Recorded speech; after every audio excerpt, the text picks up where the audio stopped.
여러분 다 예복을 입고 들어오셨나요? 예복을 입어야 쫓겨나지 않습니다. 어떤 사람이 잔치를 벌여놓고 이미 예정된 사람들을 초대했는데 초대받은 사람들이 나는 장가 가야 되고 나는 사업해야 되고 다 자기 일 하느라고 그 잔치에 가지 않습니다.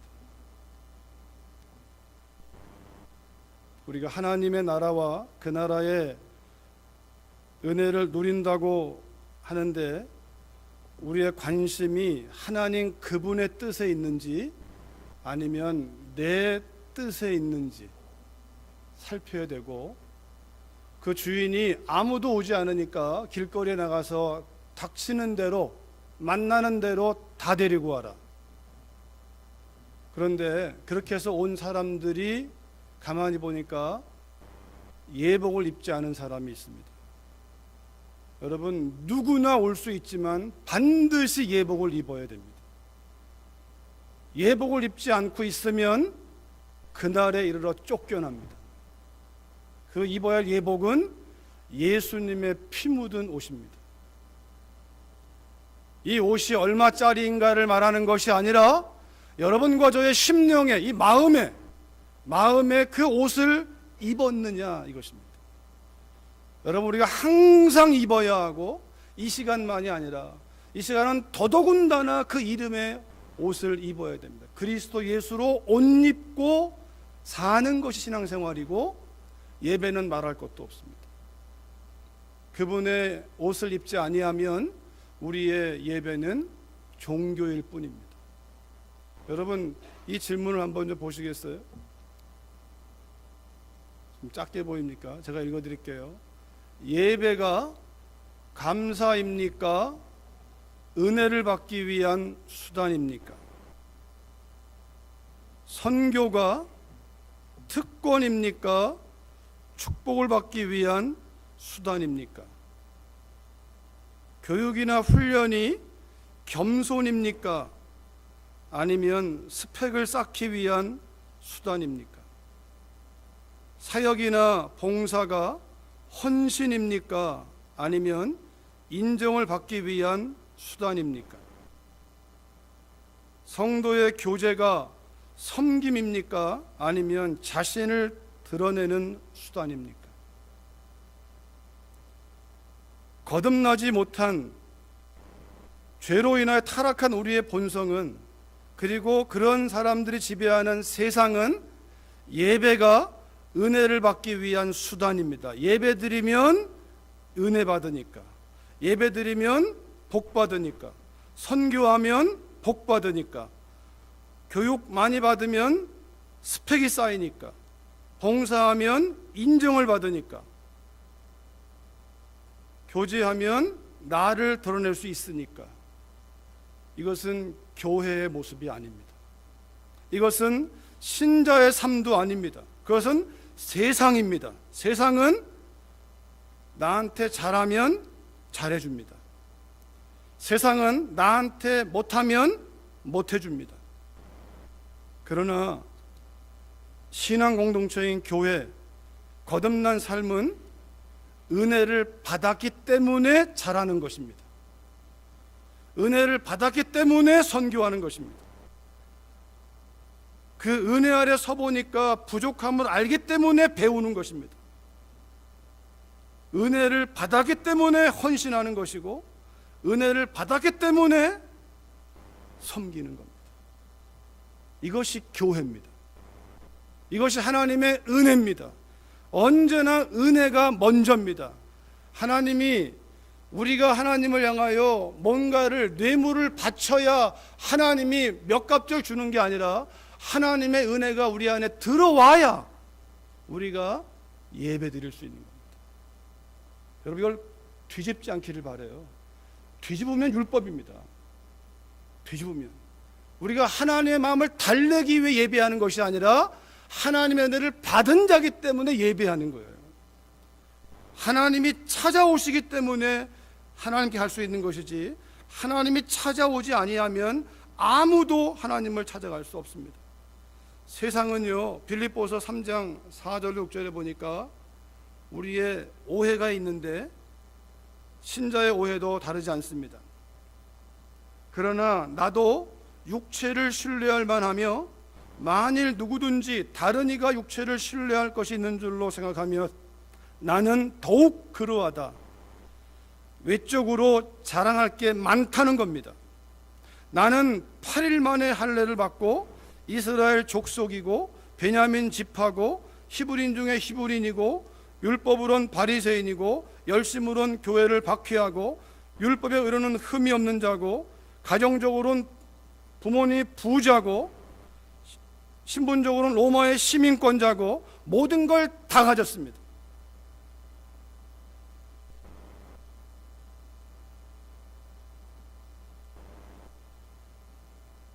신앙생활은 빠른 시간 안에 어릴수록 한 번에 높은 데를 향해서 훌쩍 올라가는 것이 신앙생활의 목적이 아닙니다.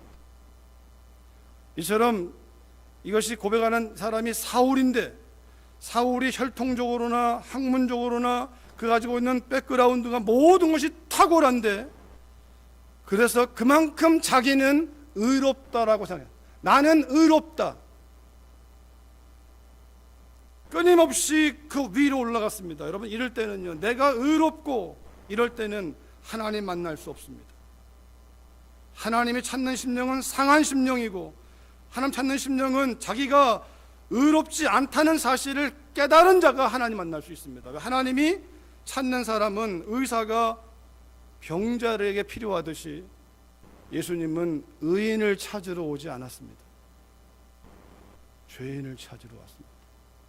왜냐하면 해 아래 의인이 한 사람도 없거든요.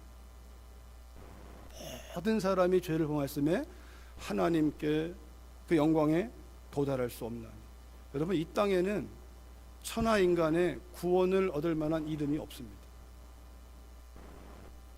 그런데 우리 안에 나는 그래도 좀 괜찮은 사람이야, 그 마음이 있는 한 하나님의 신방을 받지 못합니다. 하나님이 찾아오지 않는 것이 아니라 찾아와도 거부합니다. 필요 없습니다, 하나님. 그러나 여러분, 성경을 창세기부터 샅샅이 보십시오. 하나님의 신방을, 하나님이 누구를 신방했는가? 범죄한 아담을 신방했고 범죄한 가인을 신방했고 우상 숭배하고 자식이 없는 아브라함을 신방했고 소돔과 고모라의 타락한 도시에 즐기자 했던 롯을 신방했고 아버지의 사랑을 독차지하다가 형들에게 미움을 받아서 노예로 팔려갔던 그 요셉을 찾아갔고, 다시 말하면 상한 심령이었을 때에 하나님은 여지없이 찾아가셔서 그들을 거기서 끄집어내기를 원했습니다. 어떤 사람은 그걸 받아들였고 어떤 사람은 거부했습니다. 사울이처럼 모든 것을 마치 우리가 오늘날도 어쩌면 믿음이라는 막강한 도구를 가지고 세상에서 출세를 향해서 가려고 할지 몰라요. 그러면 하나님 만날 수 없습니다.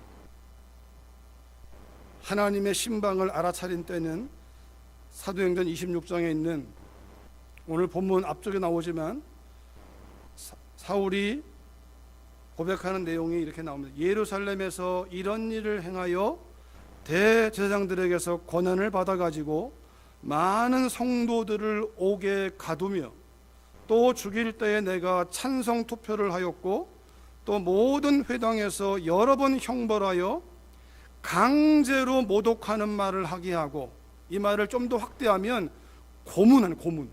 고문해서 빨리 예수 부인해, 이 말이죠. 일제치하에서 전쟁 통해서 고문해가지고 자백을 받아내는 것처럼 사울이 모든 걸 다 가졌으나 마음은 한없이 비참하고 가난한 심령입니다.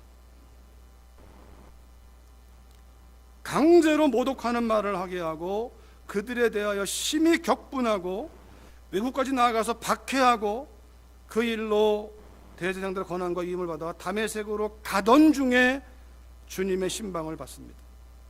여러분, 사울의 입장에서 본다면 사울은요 아주 탁월한 투사의 투사. 자기가 옳다는 바로 하지만 하나님 편에서 본다면 바닥을 치고 있는 인생이에요. 그 마음이 지옥의 하수인이 되어서 꽉 잡혀 있는, 그 가진 학문적인 배경, 정통 유대인으로서의 배경, 열심으로 하나 뭐로 하나 손색이 없는 그가 그 마음에 일어나는 분노와, 자기는 어쩌면 옳다고 봤지만 여러분 사실 하나님 보신 거예요. 사울이 채워지지 않는 그 무엇 때문에, 오직 주님만이 채울 수 있는 그것 때문에 몸부림치고 있는 그 무엇, 그 심령 가운데 하나님의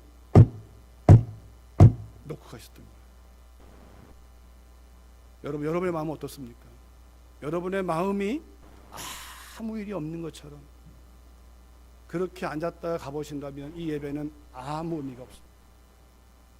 여러분, 우리가 예수님을 믿지 않는 분이 앉아 계시다면, 교회 안에 앉아 있지만 예수님을 안 믿는 분이라면 내 마음에 부는 그 바람, 격동, 풍랑, 이것을 끊을 수 있는 유일한 이름이 예수님의 십자가임을 성령의 은혜로 붙잡는 시간 되기를 주의 이름으로 축원합니다.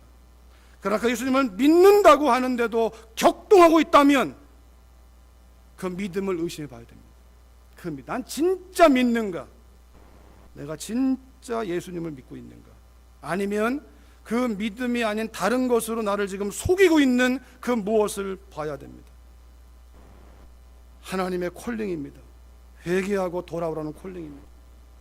그가 바닥을 칠 때 겉으로는 투사가 되어서 사람을 죽이는 일에 앞장섰습니다. 그리고 하나님을 위한다는 열심으로 그렇게 했습니다. 그러나 하나님의 원수임을 몰랐습니다. 주님이 찾아와서 말씀하십니다. 네가 박해하는 예수다. 네가 지금 하나님을 향하여 대적하고 있다는 얘기죠. 사울이 거듭난 이후에, 지난주에도 잠깐 소개했지만 다시 소개하면, 디모데를 향한 편지에서 미쁘다 모든 사람이 받을 만한 이 말이요, 그리스도 예수께서 죄인을 구원하시려고 세상에 임하셨다. 죄인 중에 내가 괴수니라.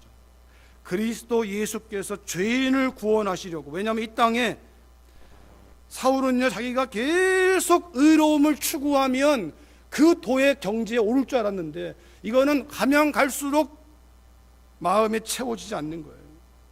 오히려 더 폭발하고 있는 그 마음. 그러나 복음의 빛이 들어온 다음에는 확실하게 알았습니다.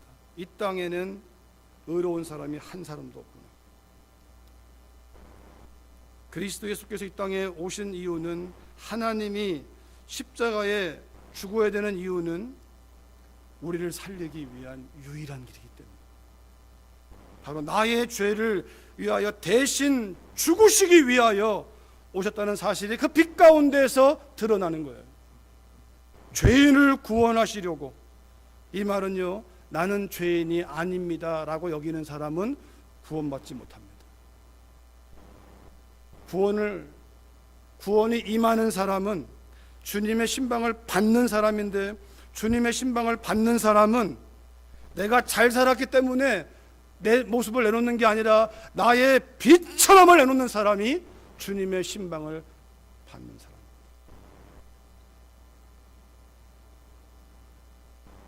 여러분 잘 보셔야 돼요, 우리 마음을요. 우리는 그런 얘기 합니다. 말하죠. 나 같은 죄인 살리심. 이 벌레만도 못한 나 같은 죄인. 사도 바울의 고백처럼 죄인 중에 내가 괴수다라고 이렇게 얘기를 할 수가 있어요. 그런데 그 옆에 있는 사람이 박수 치면서, 맞아, 당신 벌레만도 못해. 당신 죄인 중에 괴수야. 아주 지독한 죄인이야. 해보세요. 남편이나 아내나 친구 해보세요. 우리 속엔 자아가 확 나와버립니다. 내가 하는 말이나 상대방의 나의 상태를 말해도 똑같은 것인데, 이 자아라는 것이 처리가 안 되면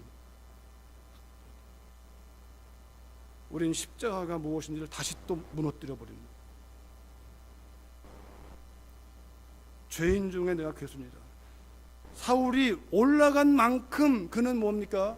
하나님의 뜻과는 상관이 없는 삶을 합니다. 가장 비참한 사람인 거예요. 사실 가장 비참한 사람이니까 껍데기에 관심이 가장 많은 거예요. 무엇을 입을 것이냐, 무엇을 먹을 것이냐, 어떤 집에 살 것이냐, 어떤 옷을 입을 것이냐, 얼마짜리냐. 가장 마음이 가난한 사람이 가장 껍데기에 관심을 많이 줍니다. 하나님 나라가 안 보이는 사람이 가장 땅에 관심을 많이 둡니다. 땅은 필요 없다는 게 아닙니다. 땅은 정복해야 할 우리의 사명지입니다. 그러나 땅의 종은 아닙니다. 세상을 떠나 사는 것이 아니라 세상 속에 살지만 세상과는 다르게 사는 사람들이 거듭난 사람이요, 주님이 땅에 와서 세리와 창기들과 함께 먹고 교제했지만 그들처럼 살지 않았습니다. 그들이 주님께로 나와서 변화됐습니다. 이게 복음의 능력입니다. 예수님 믿는 건 더러운 세상으로 들어가지 않는 게 아니라 예수님을 믿을수록 더럽다고 여겨지는 세상으로 들어가야 됩니다. 거기에 들어가서 사람들의 왕따를 당하면서 신앙의 본질을 따라 하나님 말씀을 따라 십자가의 복음을 가지고 예수님처럼 스데반처럼, 그러나 율법이 아닌 이유는 거듭나면 보이는 세계가 있습니다. 스데반이 돌에 맞아 죽으면서도 그가 불행하지 않은 이유는 분명한 세계를 보기 때문에 그렇습니다. 우리가 버리고 내려놓고 더 내려놓을 수 있는 것은 돌을 닦아서가 아니라 버릴 수 있는 것보다 더 큰 게 들어오면 버려집니다. 그게 안 들어오면 버리려고 노력하지 마십시오. 노력하면 노력할수록 우리에게 누더기로 역사합니다. 그거 가지고 생색을 내고 그거 가지고 자랑하기 시작합니다. 내가 이만큼 버렸다라는 거예요. 아니에요. 주님이 버리신 거, 주님이 십자가의 죽음과 고난을 말하고 주님이 부활을 말하는데 제 아들은요, 뭐에만 관심이 있냐면 죽으면 안 된다는 거예요. 죽으면 안 된다는 거예요. 근데 예수님은요, 내가 죽어야 부활하는 거야 이 말입니다. 내가 부활하려면 죽어야 돼 이 말이에요. 예수님은 부활에 관심이 있다면 제 아들은 죽음에 관심이 있는 거예요. 거듭난 사람은 하나님 나라에 관심이 있어야 이 땅에서 이것이 정복할 수가 있지, 하나님의 나라에 관심이 없으면 이 땅의 종이 됩니다. 이 땅을 벗어날 수 없습니다. 사울은 그 복음의 빛 가운데 찾아오신 주님 안에서 그가 그 빛이 들어오면 돌아갈 수 없습니다. 그 빛이 무엇인지를 우리가 모르기 때문에 돌아가는 것입니다. 애벌레가 나비가 되면 애벌레로 돌아갈 수 없습니다. 라이프 스타일이 바뀌어 버립니다. 기어다니는 인생에서 날아다닙니다. 잠자리가 애벌레 때는 물속에 사는데 잠자리를 잡아서 물속에 집어넣으면 죽습니다. 다시 말하면 거듭남은 이런 것입니다. 거듭나는 전과 후가 분명합니다. 거듭났는데 전과 후가 다른 바가 없다면 거듭나지 못했거나 거듭남에 대한 심각한 오해가 있는 것입니다. 똑같이 살면서 거듭남을 말할 수 없어요. 뭔가 달라도 달라야 돼요. 거짓말을 100번 하다가 99번 하든지 1년 지나면 98번 하든지 뭔가 달라져요. 본인도 알아야 될 뿐만 아니라 본인과 함께 사는 사람이 반드시 알아야 돼요. 그 차이가 없다면 그것은 신앙생활에서 뭔가 문제가 있는 거예요. 저는 제가 이 말씀을 준비하면서 제가 군입대하던 때가 기억이 났습니다. 그때 대학교를 졸업하고 군대할 때 어머니가 그해 1월에 돌아가셨어요. 아버지도 나이가 드시고 어머니 안 계시는데 시골에 혼자 계시고 지금의 아내와 결혼을 약속하고 있는데 그런 마음들이 제 마음이 착잡하더라고요. 의정부로 입소해서 잠깐 웨이팅하는데 화요일 날 들어갔는데 수요일 날이었어요. 그 마음이 착잡해요. 어떻게 나이도 제가 많고, 졸업하고 하니까 나이도 많고, 나이도 갓 고등학교 졸업하고 온 애들도 많고, 나이도 거의 뭐 제가 탑에 있는 것 같고, 뭐 이래저래 아주 마음이 좀 그렇더라고요. 그리고 수요일 날 저녁에 예배하러 갔어요. 거기 모이는, 그때는 훈련 받기 전에 군인도 장정이라고 하는데 예배드리는데 한 200여 명이 함께 모여 예배드리는데, 갑자기 그 목사님이 사회 보다가, 자, 여러분 장정 중에서 한 사람 기도하라고 그렇게 멘트를 한 거예요. 저는 신학생도 아니었거든요. 저는 일반대를 나왔기 때문에. 근데 제 착잡한 그 심령에 믿는 사람이었으니까 하나님이 어떤 마음을 줬는지 제가 쑥 일어난 거예요. 일어나서 그냥 기도를 제가 한 거예요. 근데 그게 은혜였어요. 제 착잡한 마음 가운데 저의 마음을 토해내고, 또 함께 온 여기 사람들, 군대 가서 이거 시간 낭비하는 거 아닌가, 뭐 이런 마음들 가지고 있는 사람들이랑 같이 우리가 정말 의미 있게 주어진 시간들을 그런 마음으로 기도했던 것 같아요. 그런 마음으로 기도한 그 순간 하나님이 이제 제 마음 가운데, 그러면서 그 다음날 이제 신병 훈련소로 가기 직전에 선병이 오는데, 수도방위 사령부가 가장 먼저 와서 선병을 해가는데, 그 2,000명 모임 가운데 200명을 뽑는 가운데에서 거기에 제가 이렇게 들어가는 거예요. 뭐 키 뭐 축축축축 아주. 그리고 6주간을 마치고 수방사에 가서 2주간을 훈련받은 다음에 또 수방사에서 예하부대가 여러 개가 있어서, 근데 가장 먼저 오는 데가 대통령 경호실이거든. 그 200여 명 가운데 이제 3명을 뽑는 거예요. 3명을 뽑겠다고 하고 뽑아갔어요. 근데 한 명이 탈락됐어요. 다시 와서 한 명 뽑는데 거기에 제가 들어가는 거예요. 그래서 저는요, 군 생활이 착잡하게 시작했는데, 그 수요일 날 그때 무슨 마음인지 하나님 앞에 기도하면서 그렇게 그분이 그렇게 기도하라고 하고 저를 지목한 것도 아니죠. 그냥 일어나 기도하고 그 마음을 토로했을 때, 군 생활은 제 인생에 있어서 지금보다는 못하죠. 제가 하나님의 사람으로 이 일을 감당하는 것만큼은 게임도 안 되는 일이지만, 그러나 그 근무하는 동안만큼은 정말 자랑스럽게, 의미 있게, 그것도 보람차게 그렇게 보냈던 것 같아요, 군생활. 여러분, 하나님께서 아담도 마찬가지지만 아브라함을 찾아오시듯이 사울을 찾아와서 단순히 그냥 구원하기만 하고 그리고 네 맘대로 살아라, 이게 아니라 하나님은 그를 건져내신 다음에 분명한 목적을 가지고, 사명을 가지고, 하나님의 어마한 목적이 있는데, 사도행전 9장에 보니까요, 하나님 아버지의 계획을 아나니아를 통하여 말씀하는데, 주께서 이르시되 가라, 이 사람은 내 이름을 이방인과 임금들과 이스라엘 자손들에게 전하기 위하여 택한 나의 그릇이라.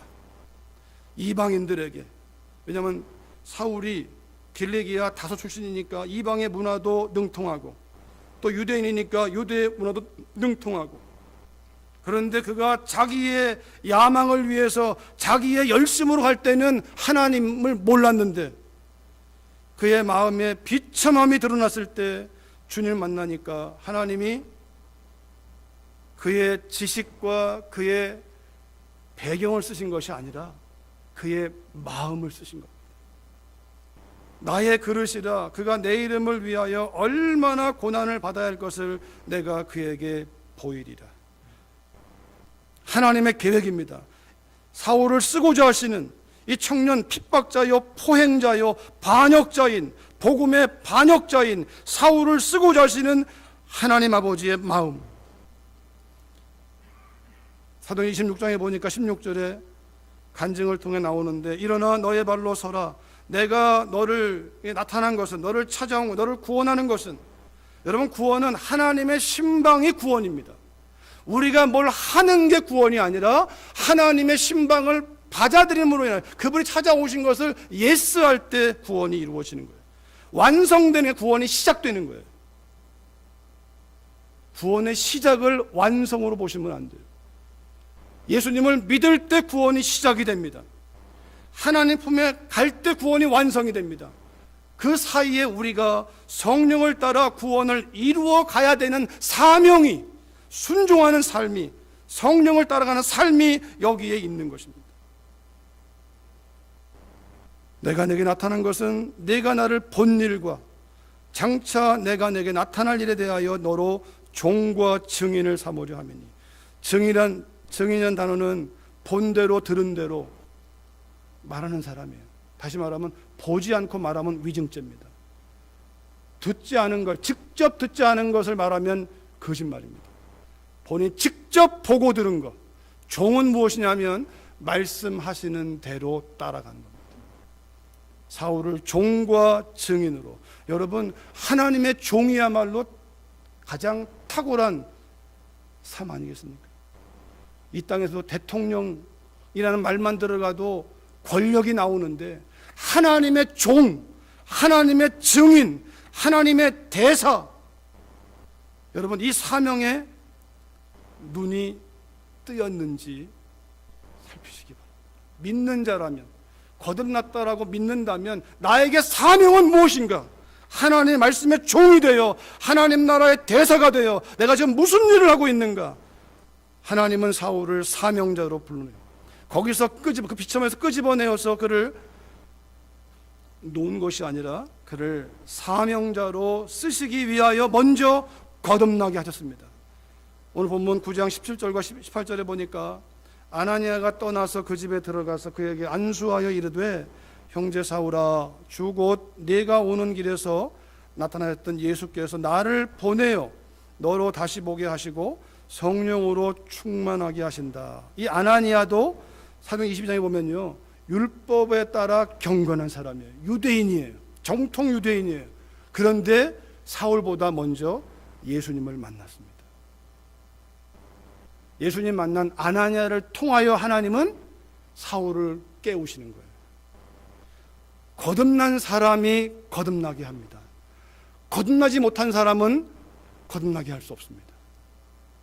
주님이 바리새인을 일컬어서 너희가 소경이면서 한 사람 전도하면 더 지옥 자식을 만드는구나.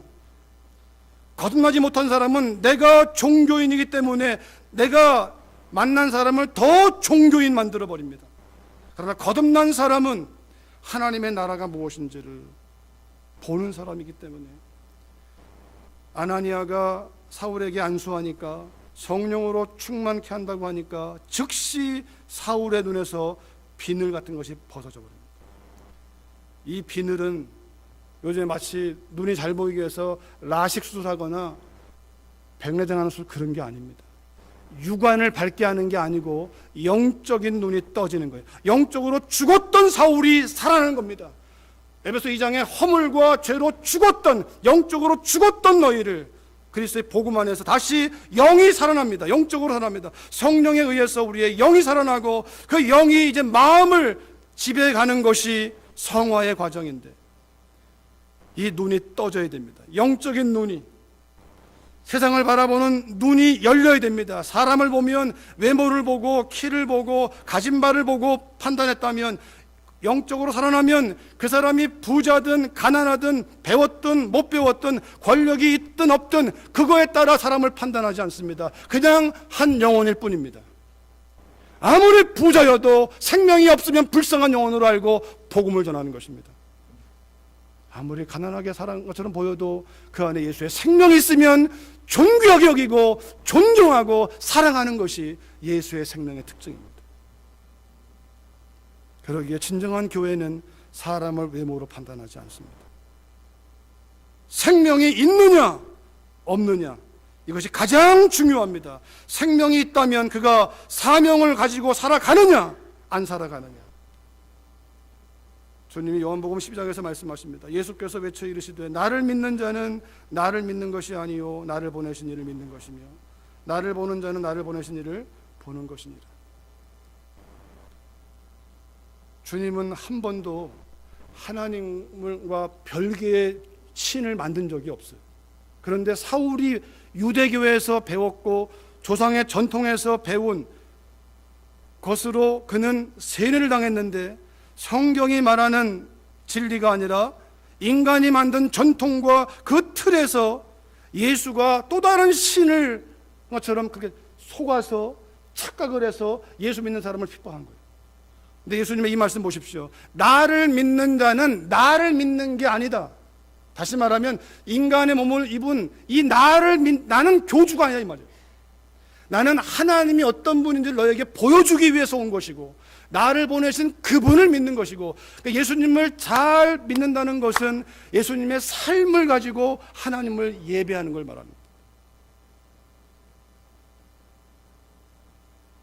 나를 보는 자는, 내가 지금 이 몸이 마리아의 몸에서 났기 때문에 유대인의 몸을 가지고 나를 유대인으로 보지 말라는 거예요. 나는 유대인이 아니라는 거예요. 이 몸은 마리아의 몸이지만 그 예수님의 씨가 요셉의 씨가 아니라 성령의 씨기 때문에, 말씀의 씨기 때문에, 예수님은 유대인의 몸을 가지고 있지만 예수님은 본인을, 사람들은 유대인의 왕이요 유대인으로 말했지만 예수님은 유대인이 아니라 하나님의 성령으로 유대인의 몸을 입었을 뿐입니다.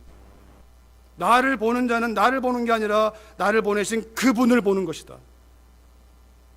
이 말은요, 예수님을 통과하면 하나님께로 갑니다. 성령이 역사하면 예수님을 보게 하고, 예수님을 믿으면 하나님께로 하고, 하나님이 역사하면 성령으로 역사하시고, 이 세 분이 한 분이세요. 성경이 말하는 바입니다. 삼위일체란 말은 없습니다. 그러나 이 세 분은 언제나 함께 역사하십니다. 따로 있지 않습니다. 이 눈이 열려야 돼요. 이 눈이 벗겨지니까 이전과는 달라져 버리는 거예요. 똑같지 않습니다. 아니, 이 눈이 열리니까 사울이 가진 모든 성경이 그냥 뚫려버리는 거예요. 예수님이 누군지가 그냥 그가 핍박했던 그 예수가 구원자라는 사실이 그냥 믿어져 버리는 거예요. 이것이 거듭남입니다. 하나님이 사명자로 쓰시기 위해 먼저 살리시고, 오늘 본문 20절과 22절에 보니까 그를 살린 다음에 구원 후 다른 사람을 또 살리는 사람으로 쓰기 위하여 즉시로 각 회당에서 예수가 하나님의 아들이심을 전파합니다. 사울은 힘을 더 얻어, 사람들은 저 사람 핍박자인데 우리 또 잡아 죽이려고 한 거 아니야? 이렇게 자꾸 오해하고 있는데 사울은 더 힘을 얻어 예수가 바로 그리스도라고 증언합니다. 여러분, 거듭남이 전과 완전히 달라집니다. 교회를 다니고 안 다니고의 문제가 아닙니다. 거듭난 사람은 교회를 안 나올 수가 없죠. 내가 교회이기 때문에, 내가 주의 몸된 교회이기 때문에 교회를 안 나올 수가 없어요. 그러나 교회, 이 지역교회를 나온다고 다 거듭난 것은 아닙니다. 여러분, 거듭남은 완전히 달라집니다.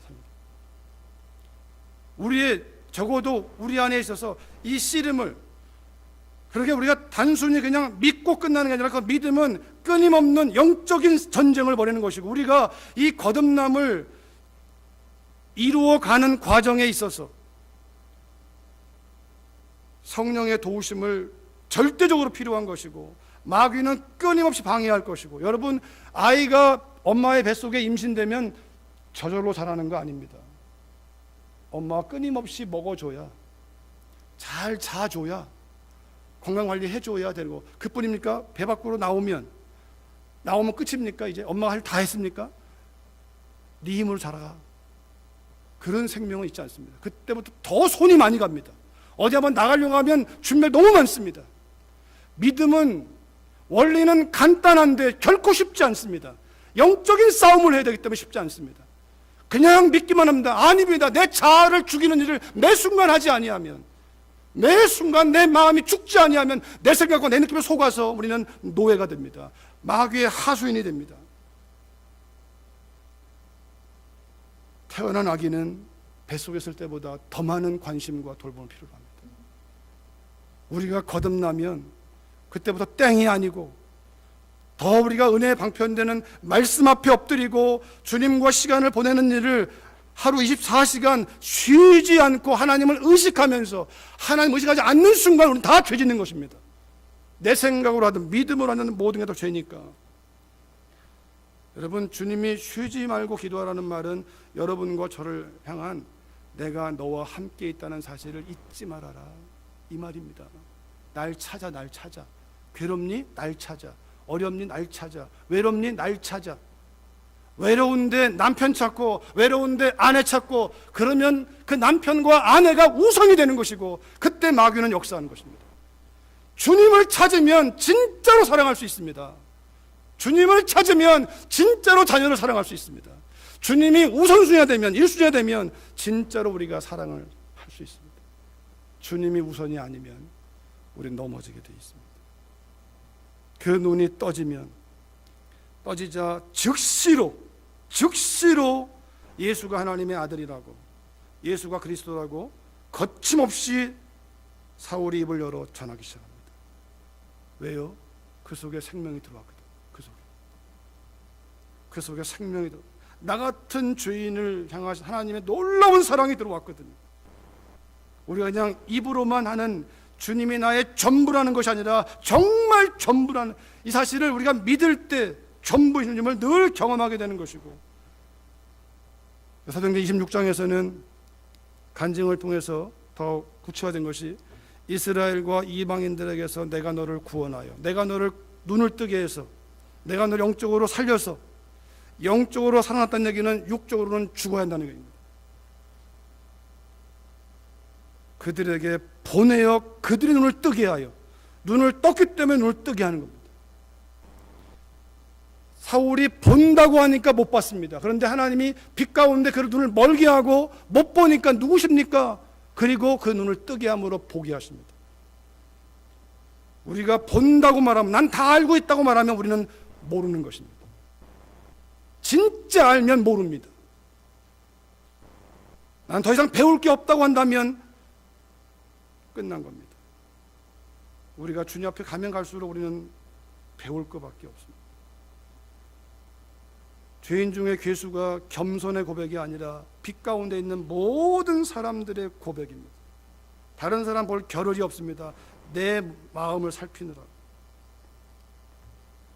그들의 눈을 뜨게 해서 어둠에서 빛으로, 사탄의 권세에서 하나님께로 돌아오게 하고 죄사함을 얻게 하고 나를 믿어 거룩하게 된 무리 가운데, 교회죠, 이것이 죄 범된 교회, 나를 믿어 거룩하게 된 무리 가운데 기업을, 하나님의 나라를 얻게 하려 하더이다.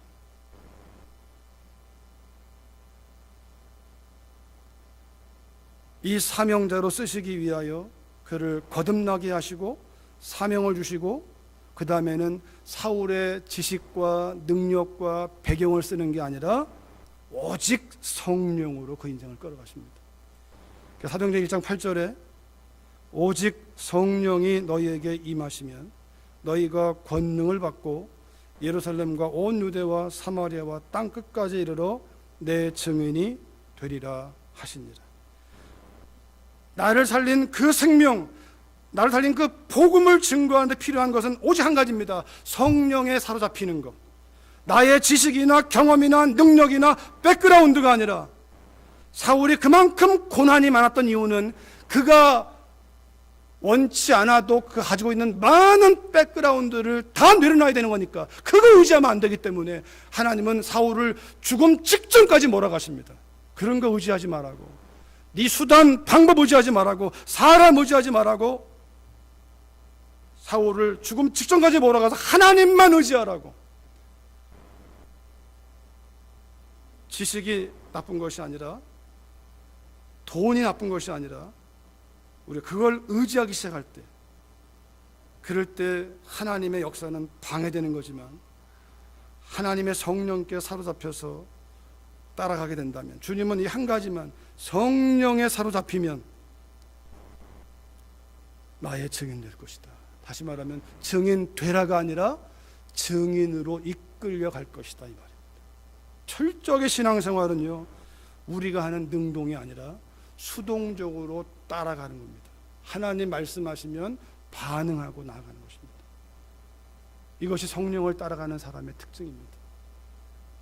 오늘은 말씀의 결론으로 성령의 역사를 잠깐 보시지만, 다음 주에는 우리의 신자됨에 있어서의 한 번 더 다루면서, 우리가 정말 신자로서 하나님이 우리를 건져내시고 우리를 온 땅을 구원하기 원하는 하나님 아버지의 그 마음을 가진 사람으로 쓰기 원하여서 기도하게 하시고 복음을 전하게 하시고 이 일을 감당케 하시는 그 하나님의 부르심 앞에, 하나님 나라의 대사로 쓰임받는 그 부르심 앞에 응답해가는 삶이 얼마나 귀한지를 우리 안에 다시 한번 돌아보는 시간 되기를 바라면서 그 은혜 아래 나아가시는 여러분과 제가 되기를 주의 이름으로 축원합니다. 살아계신 아버지 하나님 감사합니다. 아무도 구원받을 만한 자격이 없지만 그러기 때문에 주님이 이 땅에 오셔서 십자가의 죽으심으로 우리의 모든 저주와 죄의 값을 지불하셨다고, 다 이루었다고 말씀하시니 너무나 감사합니다. 이 진리를 붙드는 자가 구원에 이르는 자요, 그 진리를 붙들듯이 하나님이 나를 구원하신 목적이 있다는 사실을 붙들고 하나님이 이끄시는 인생은 성령을 따라가는 인생임을 기억하고 진리를 따라 나아가며 내 생각과 내 느낌과 내 경험과 나의 모든 것들은 십자가에 못 박고 주님 말씀하시옵소서, 진리가 무엇인지를 알고자 힘쓰며 그 하나님을 따라가는 인생을 통하여 가정을 구원하고 이웃을 구원하고 사업을 통하여 수많은 사람들을 구원하기 원하시는 그 하나님의 역사하심이 오늘 이 말씀을 들은 각 사람의 삶 가운데 나타나기를 예수님의 이름으로 기도하옵나이다. 아멘.